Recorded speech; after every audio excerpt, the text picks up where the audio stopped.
times when Dorothy had her own group, but I was there. And then there were times when both of us were there singing. So if you were going to say something, you should have said it 4 years ago when our president made that stuff all right. What secret has gospel legend Shirley Caesar been hiding all these years? After so much silence, Shirley now recently confirmed these rumors. So now with all of these people, if that's something that you want to say in-house, you better have the ushers there to get their phones and other people's phones. Known for her powerful voice and inspiring songs, Shirley has always been admired in the world of gospel music. Could this new revelation change the way people see her? Let's explore what Shirley Caesar has finally shared and what it means for her legacy. I'm so glad that I was not an only child. Right. Because now I know how to really appreciate family life. Shirley Caesar, called the First Lady of Gospel Music. Her journey to this title was not without challenges, especially when she decided to release music on a more mainstream or secular label. This shift stirred mixed feelings among gospel fans and radio stations. Born on October 13, 1938, in North Carolina, she was the 10th of 12 children in her family. Growing up in such a large family had its challenges, but there was always someone around, so she never felt alone. It has just been wonderful growing up with a large family. And her father, James, worked in the tobacco industry, but he was also the lead singer in a gospel group called the Just Came Four. His love for gospel music had a big impact on young Shirley, who grew up surrounded by gospel songs and the power of music. At just 10 years old, Shirley began singing with her father's group. These early performances gave her a taste of what it felt like to sing gospel music in front of people. It was a joyful experience that laid the foundation for her future career. Sadly, when she was 12, her father passed away. Losing her father was heartbreaking, but instead of giving up, Shirley felt even more determined to keep singing. Her father's love for gospel music stayed with her and inspired her to keep going. After her father's death, Shirley began traveling with an evangelist named Leroy Johnson. This was an important experience for her, as it allowed her to keep singing and reach more people. Johnson even had a television show in Virginia, so Shirley got some experience performing for both live and broadcast audiences. This exposure to a wider world of gospel music gave her confidence and helped her grow as a singer. Shirley's journey to fame started when she was still very young. At just 13 years old, she recorded her first song, "I'd Rather Have Jesus." This was a big achievement for someone so young and showed how talented she was. Even while she was still in high school, Shirley was dedicated to her singing career. She spent a lot of time traveling through the Carolinas, performing and building a fan base. These early experiences were important in shaping her as a performer. However, Shirley's path was not always easy. She grew up during a time of racial segregation, known as the Jim Crow era. This meant she faced discrimination because of her race, but she was determined not to let it stop her. She also valued education, so after high school, she attended North Carolina Central College to study business education. It was in college that Shirley had a life-changing experience.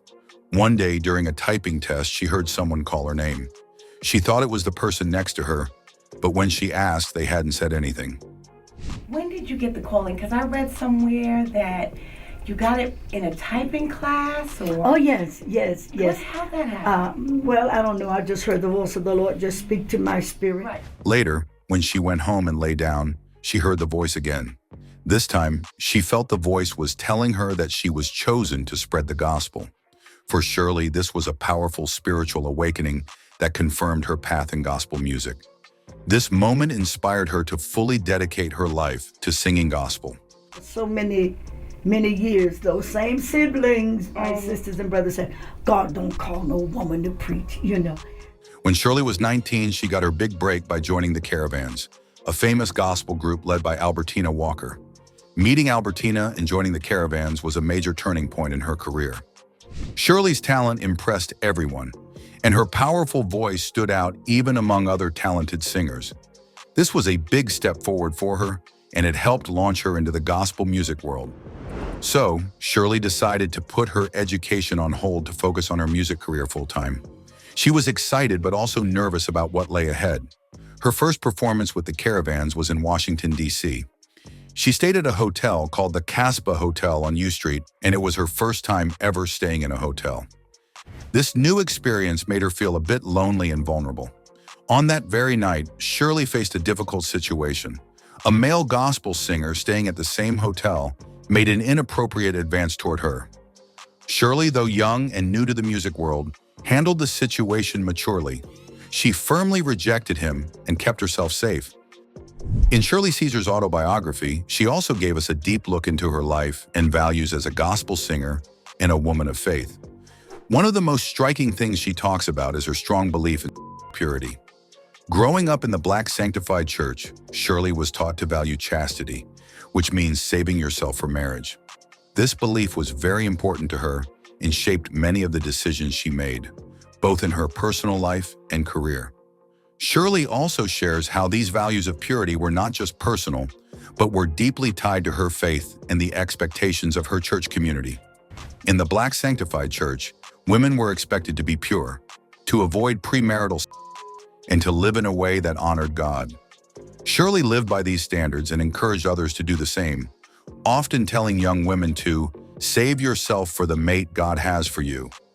She believed that maintaining purity was a way to honor her faith and stay accountable to God. Faced financial exploitation. At a young age, When we see Jesus coming on a cloud to take us away. but purity wasn't the only challenge Shirley faced. She also had to deal with financial exploitation. Early in her career, Shirley traveled with a preacher named Reverend Jones, who promised to pay her from the offerings collected during their services. At the end of 1 week of traveling, she was only given 50 cents, a shockingly small amount compared to the much larger sums that could be raised during these offerings. Reverend Jones brushed it off, telling Shirley to go buy an ice cream cone, and patted her on the head, treating her like a child. This moment showed the inequality she faced, not just as a woman, but also as a young person trying to make her way in the gospel world. Shirley was upset by this, but she didn't let it slide. In a humorous twist, she and her friends later took the preacher's pears from his tree, and her mother unknowingly made pear preserves and pies from them. Shirley saw it as a kind of justice, getting something back from a man who had taken advantage of her financially. However, this experience taught her the importance of standing up for herself and ensuring she was paid fairly for her work. Shirley Caesar opens up about the challenges of being a young, innocent gospel singer in a world where she had to protect both her body and her finances. Her faith guided her through these challenges, and her stories show the strength it took to stay true to her values in difficult situations. Joining the Caravans was like attending a school of gospel music. Shirley got to perform with some of the best gospel singers, including Albertina Walker, Sita George, Dolores Washington, and Josephine Howard. Each singer had their own style and talent, and Shirley learned a lot from being around them. These experiences helped Shirley shape her own unique style and stage presence. While with the Caravans, Shirley recorded many songs. Two of her standout songs from this time were Sweeping Through the City and No Coward Soldier.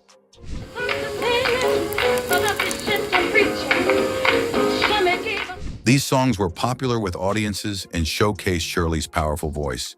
Sweeping Through the City, in particular, became a favorite among gospel fans and is still remembered as one of her top performances. Her time with the Caravans was a period of growth for Shirley, and she took on the challenges with determination. This experience laid the foundation for her successful solo career. After leaving the Caravans, Shirley Caesar launched a solo career that made her a gospel music legend. She signed a deal with HOB Records and released her first solo album with them, titled I'll Go. The album was well received, featuring songs like Oh Peter Don't Be Afraid and Choose You This Day.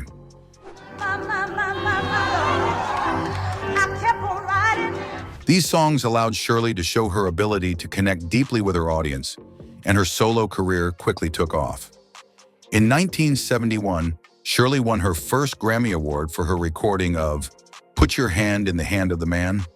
This was a major achievement, proving that her talent was being recognized. 4 years later, in 1975, She earned her first gold record for the song No Charge. This song became an instant hit, touching people's hearts with its powerful message about love and family. Because there were times when Dorothy had her own group, but I was there. And then there were times when both of us were there singing. Although Shirley's career was going well with HOB Records, she felt that the label might be limiting her reach. When her contract ended, she made a bold move. Instead of renewing her contract, she signed with Roadshow Records, a secular label. She released her first album with Roadshow, titled First Lady. The title was chosen because Shirley was the first woman to record with the label, and this title would stay with her throughout her career. Shirley's first album with the new label, titled First Lady, came out in the late 70s. While the album included gospel-themed lyrics, many people in the gospel community felt it sounded too worldly or not gospel enough. As a result, some gospel DJs refused to play her songs from the album on their radio stations. One song from the album, called Faded Rose, did become a fan favorite, but overall, First Lady didn't sell as well as Shirley had hoped.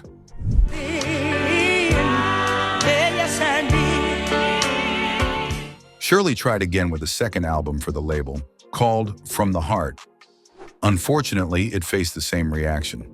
People still thought the music sounded too secular, and sales were disappointing. At this point, Shirley realized she needed to return to her gospel roots to connect better with her fans. So she started looking for a gospel-focused label where she could make the kind of music her audience loved, and that felt true to her spirit. Shirley found her new home with Word Records, a well-known gospel label. Her career took off again, and she went on to win several Grammy Awards during her time with them. She released some of her biggest songs, including God's Got It All in Control, Hold My Mule, and He's Working It Out for You. These songs showcased her powerful voice and her deep faith, which inspired listeners all over. Shirley also became a familiar face on TV, especially on the popular Bobby Jones Gospel Show. These appearances helped her reach even more fans. Despite all her solo success, Shirley always remembered her roots and gave credit to Albertina Walker, her mentor from her time in the gospel group, the Caravans. However, Shirley later found herself in the middle of a controversy. It started when fellow gospel singer Kim Burrell gave a sermon that spoke harshly against LGBTQ people and same relationships. Burrell's comments upset many people, and she faced backlash from fans and others in the music world. During this time, Shirley made her own comments about the situation while preaching at a church in Baltimore. She surprised many of her fans when she seemed to support Burrell, saying that Burrell should have spoken out even earlier. So if you were going to say something, you should have said it 4 years ago when our president made that stuff all right. Although Shirley didn't directly mention what she was referring to, some people believed she was talking about the legalization of same-sex marriage. Her comments surprised many people, as Shirley was a respected figure in gospel music. Her words brought up new discussions about how churches approach inclusivity and how public figures should speak on sensitive topics. Shirley also gave advice about being careful with words, especially now that people can record and share everything on social media. She suggested that church leaders should ask people to leave their phones outside if they want to speak freely. So now with all of these people, if that's something that you want to say in-house, you better have the ushers there to get their phones and other people's phones. Some people saw this advice as a way to avoid public backlash for certain statements. As criticism of her comments grew, Shirley felt the need to clarify her position. In a recent interview with Bishop George Blror, gospel singer Shirley Caesar spoke openly about a controversy involving her comments on LGBTQ issues. She said she's too old to be homophobic and would never want to harm anyone with her words.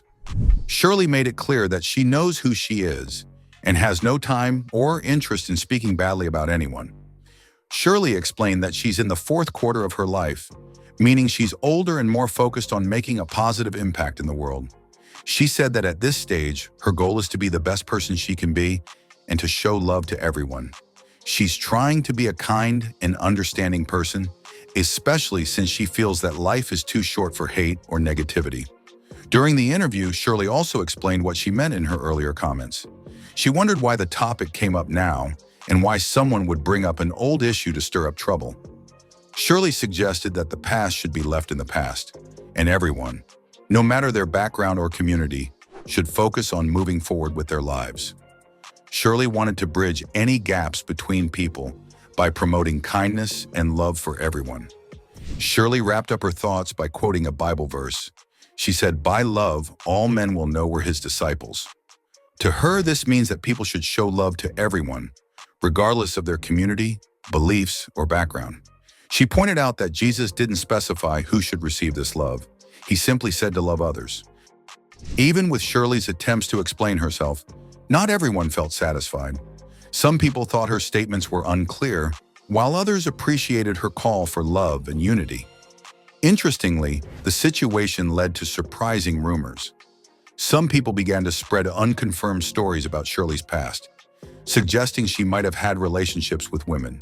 These claims had no evidence, but some saw them as an attempt to point out supposed hypocrisy in Shirley's stance.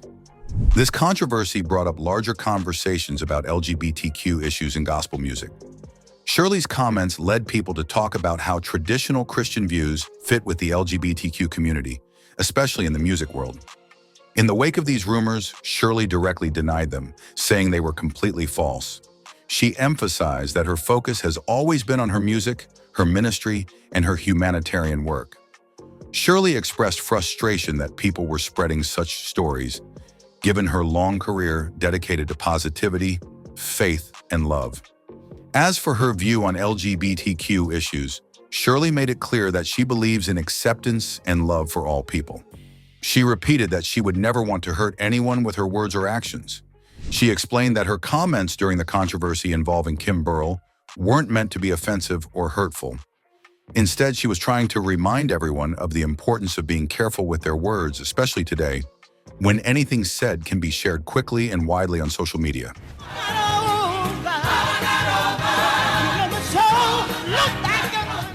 Despite her success, Shirley has had to deal with some challenges, including false death rumors. Over the years, there have been several untrue reports about her passing. One rumor included a video claiming to show Shirley in a hospital in her final moments, which was completely false. This video caused a lot of worry among her fans. Shirley decided to respond directly, recording a video in which she humorously denied the rumors, saying she was very much alive. Her honest and lighthearted response was a way of reassuring her supporters. In addition to death rumors, there have been false claims about Shirley's health, including rumors that she had been hospitalized with throat cancer. Shirley made it clear that she was in good health, even saying she had never been seriously ill. She thanked her fans for their prayers and support, emphasizing that she was healthy and still focused on her work. By addressing these rumors head-on, Shirley showed her commitment to honesty and to her fans. She also took a big step in her personal life by marrying Bishop Harold Williams. Together, they co-pastored the Mount Calvary Word of Faith Church in Raleigh, North Carolina. Their partnership wasn't just about love, it was also about a shared mission to guide their congregation of about 1,500 members. Although Shirley didn't have children, she embraced her role as a stepmother to Bishop Williams's 2 children, creating a close, supportive family. Their marriage was marked by mutual respect, dedication, and a deep commitment to their faith and community. Sadly, in 2014, Bishop Williams passed away, leaving a void in Shirley's life. Despite this loss, Shirley kept moving forward, continuing her work in both music and ministry. Her ability to stay strong and focused on her calling showed her resilience. Shirley's music has impacted people across generations and even crossed into different music genres. In 2014, a Dutch producer named Baker Matt sampled her song Teach Me, originally released in 1972. The new track, simply titled Teach Me, became a hit, reaching number 22 on the UK singles chart. This brought Shirley's powerful voice to a new audience, showing just how timeless her music is. In 2016, her album Fill This House topped the Billboard Gospel chart, proving that even after decades in the industry, Shirley could still create music that moved people. Caesar is a member of Delta Sigma Theta sorority. She cites her mother as a strong influence in her decision to give so selflessly of herself. Caesar has committed a sizable portion of all concert sales to her outreach ministries.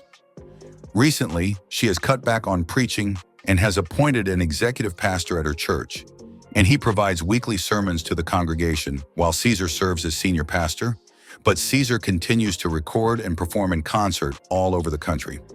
She continues to hold her annual Outreach Ministries conference. The Outreach Ministry provides food, clothing, shelter, toys for children, and financial assistance to those in need. She opened an eponymous store and uses the profits to help others during the holiday season. Throughout her career, Shirley has earned many awards that recognize her influence in gospel music. In May 2016, the National Museum of African American Music honored her with the Rhapsody in Rhythm Award, acknowledging her contributions to gospel music. Then in June 2016, Shirley received a star on the Hollywood Walk of Fame. This star is a permanent tribute to her impact on music and her role as a cultural icon, showing that her career has left a lasting mark. Throughout her 7-decade career, Caesar has often been referred to as the First Lady of Gospel Music and the Queen of Gospel Music, as earlier mentioned. She has won 11 Grammy Awards, 15 Dove Awards, and 14 Stellar Awards. Caesar has released over 40 albums.